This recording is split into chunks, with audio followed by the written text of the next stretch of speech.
October 19వ తేదీ భారత ప్రజాస్వామిక వ్యవస్థలో చీకటి రోజుగా ప్రకటిస్తూ ఉన్నాం. అత్యున్నతమైనటువంటి పదవిలో ఉన్నటువంటి దేశ హోంమంత్రి పార్లమెంటు సాక్షిగా రాజ్యాంగ నిర్మాత బాబాసాహెబ్ అంబేద్కర్ని అపహేళన చేశారు. ఇది జాతి తలదించుకోవాల్సినటువంటి అంశమని చెప్పి మేము ప్రకటిస్తూ ఉన్నాం.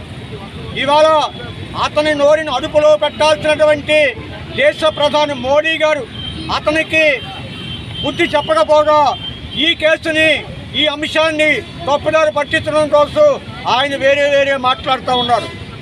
ఈవేళ ఆయన పదవిలో ఉన్నాడు అంటే అమిత్ షా గారు మీరు ఈవేళ హోంమంత్రిగా ఉన్నారంటే భారత రాజ్యాంగం అంబేద్కర్ లేనిదే ఈ రాజ్యాంగం లేదు, రాజ్యాంగం లేనిదే ప్రజాస్వామ్యం లేదు, ప్రజాస్వామ్యం లేనిదే మీరు హోంమంత్రిగా లేరు. కాబట్టి ఇంతటి ఉన్నతమైనటువంటి బాబాసాహెబ్ అంబేద్కర్ని మీరు చులకనగా మాట్లాడటం అనేది అట్రాసిటీ చట్టం ప్రకారం నేరం, దేశ భద్రతా చట్టం ప్రకారం నేరం.